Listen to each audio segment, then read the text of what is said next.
I also bring up Memorial Day, Donnie, because it's a big weekend in the baseball calendar. It's the unofficial point in a Major League Baseball season where we get the teams that are truly going to have a positive outlook, and maybe even if a team has been disappointing to start, they alter their vision for the rest of the 2024 Major League Baseball season. So everything that happens in this week leading up to it maybe adds on an additional extra component of significance. We look back on this previous weekend around Major League Baseball, where the hottest team in the bigs, winners of 7 in a row, the New York Yankees. And speaking of 7 runs yesterday for the Yanks as they knock off the White Sox to complete the sweep, 7-2. Great, you beat the worst team in Major League Baseball, and you win 7-2, and you came back a little bit because Chicago got out to an early lead early on yesterday up in the Bronx. But New York is looking the part of a true pennant and World Series contender.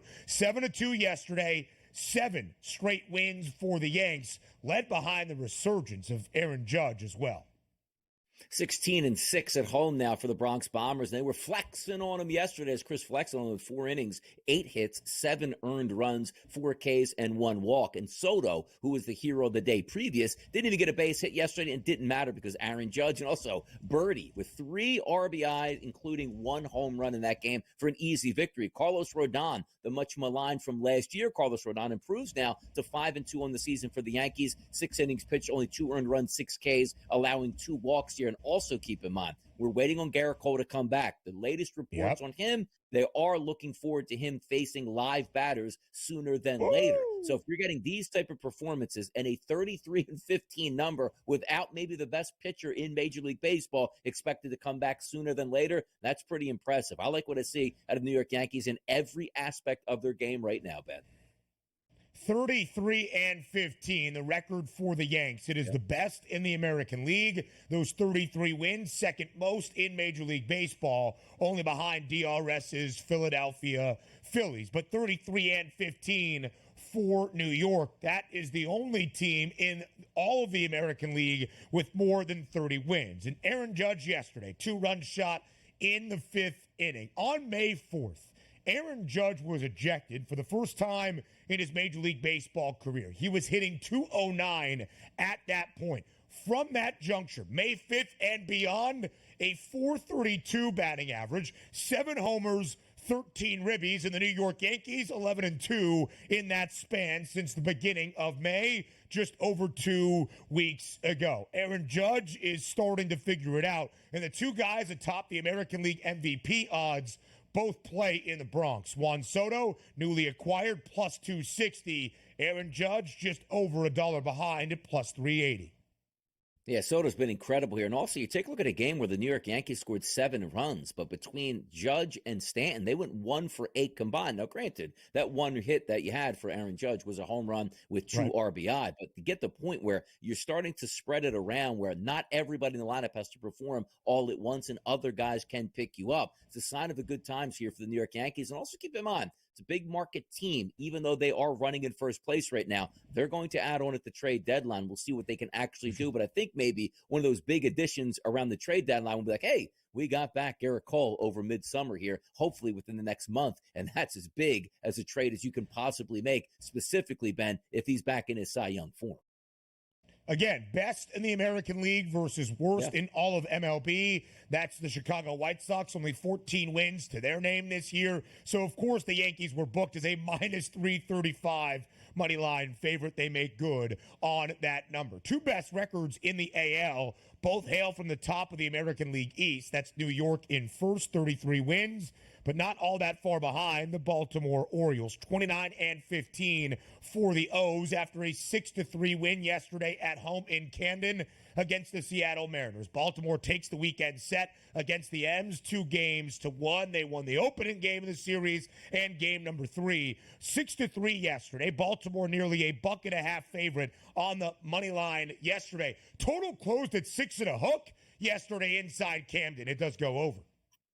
Yeah, it does go over because Burns, by the way, who was tremendous yesterday, 6 innings pitched, 7 hits, 1 earned run. That's the sign of an ace, 4-2 on the season. It looks like, let me just see what his ERA dropped down to, 2.56. That's exactly what you signed up here for the Baltimore Orioles. But they still got 6 runs yesterday. By the way, Gunnar Henderson, 15 bombs from the leadoff position. And to me, look, I love the Phillies lineup. I think it's fantastic. The Yankees do have some exciting players in their lineup, but top to bottom, the Orioles just might have the best lineup in baseball with the combination of speed and power, particularly when you're getting your leadoff guy very Schwarber-like in Gunnar Henderson, knocking baseballs left and right out of the ballpark. I'm really impressed by what I'm seeing for the Baltimore Orioles, and that offense certainly doesn't slow down.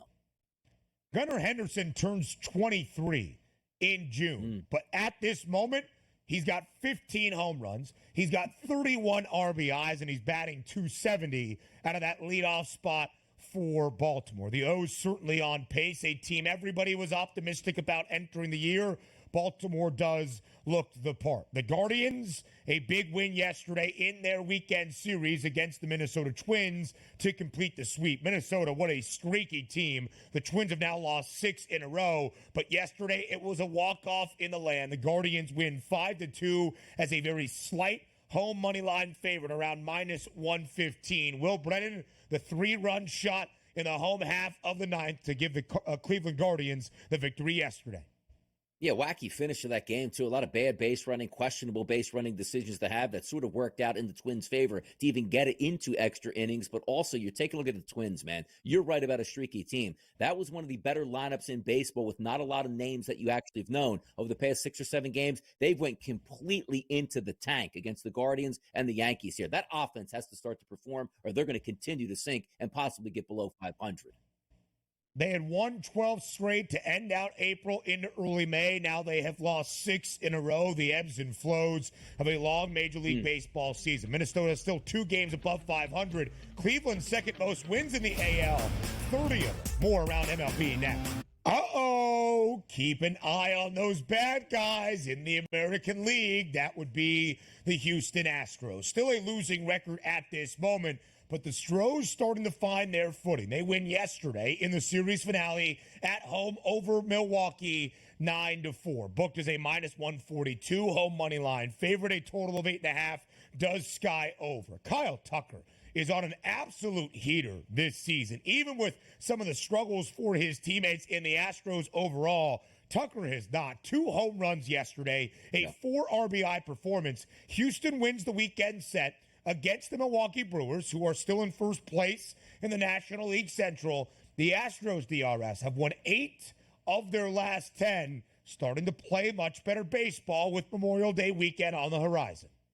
Yes, they are. And also, when you're picking up wins with Arrighetti on the mound, who went 6 1/3 innings pitched with 4 earned runs, probably seemed like a miracle that he got that far, lowering his ERA to 7.16 on the season. You'll take those wins any time that you can get them. And you're right about that. Look at the beginning of that lineup. Altuve, 307 on the season. He ends up going 1 for 5 yesterday, but that one hit was a home run. Kyle Tucker, 2 hits yesterday. Both of those were home runs. He's now hitting 287. This lineup is starting to wake up here. Pena at shortstop, great young player, 328 now on the season. And even Singleton, in hit or miss off the bench playing first base yesterday, comes through with 2 base hits and also 2 RBI. It's one of those lineups that we were waiting to come around, and maybe they're actually doing that now. But also, we're waiting for the pitching staff to come around, stacking those wins up while, again, nobody can run away with the West right now in the AL, and that's going to help the Houston Astros out. 5 games under 500. Still a bad opening to the season, but there are some rays of sunlight poking through here with each series that they've been winning over the past couple weeks.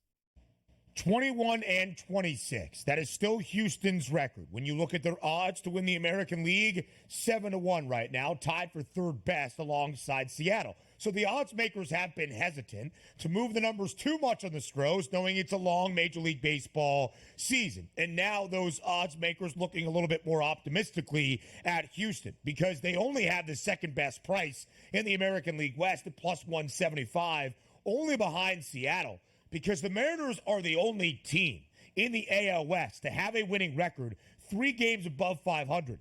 That's it. The reigning World Series champs, the Rangers, and even 500 now at 24-24. Sunday night baseball last night in the ATL. Washed out on Saturday. Actually, only 1 game so far in this set. Entering last night, the Padres and the Braves will play a doubleheader on this Monday to round out this 4-game set. But last night on Sunday night baseball, it was the Padres in a big, big way. 9-1 the victory for San Diego. You look offensively at this lineup, and there is so much to love, but yesterday on the bump, a gem from Yu Darvish. 7 innings of shutout work, only 2 hits allowed to Atlanta. On the other side, 9 strikeouts as the Padres win outright as a slight money line underdog in the ATL, plus 102 the number. Yeah, not a good look for the Braves. They're certainly getting beat by 8 runs on Sunday Night Baseball, but also the key is not getting beat by 8 runs. It's only that you scored 1 run again yesterday. What happened to that potent Atlanta offense that opened the season for the first couple weeks? They've absolutely disappeared over the past month. Ronald Acuna Jr., one of those favorites to win the MVP, 242 on the season. Olsen at 222. Michael Harris II, 253. I mean, they're not getting very much out of that lineup all throughout, and it seems like they're not getting those starts because Marcell Ozuna has actually had a very good season at 323, but not even his bat can keep up right now and lift the Atlanta Braves as they're slipping. Look, they're still 26-16. That's a great record in baseball. But when you're trying to chase down the Philadelphia Phillies, where the Phillies are streaking and the Braves have now lost 3 straight with a doubleheader on deck today, that's a 5-game lead for the Phillies right now in the NL East, and we're not even through the month of May. A 5-game lead for the Phils, and yet Atlanta remains a minus 185.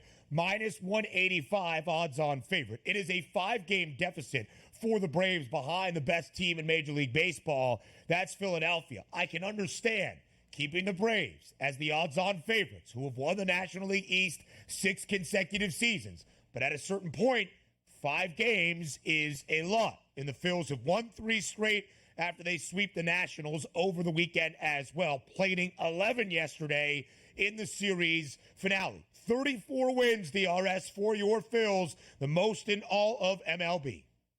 Yeah, Bohm had 5 RBI yesterday. I believe he leads the league in RBI now, which is incredible when you think about the superstar players that they have on the roster. And keep in mind also, Trey Turner, who is red hot, has been out of the lineup for a couple weeks. Guys like Cody Clemens stepping to the plate with big home runs late in games and even had a big game yesterday here. Everything going right for the Phillies. And for the people out there, they're not playing anybody good. It's hard for anybody to be good when the Phillies sweep every single series. Of course they're playing teams under 500.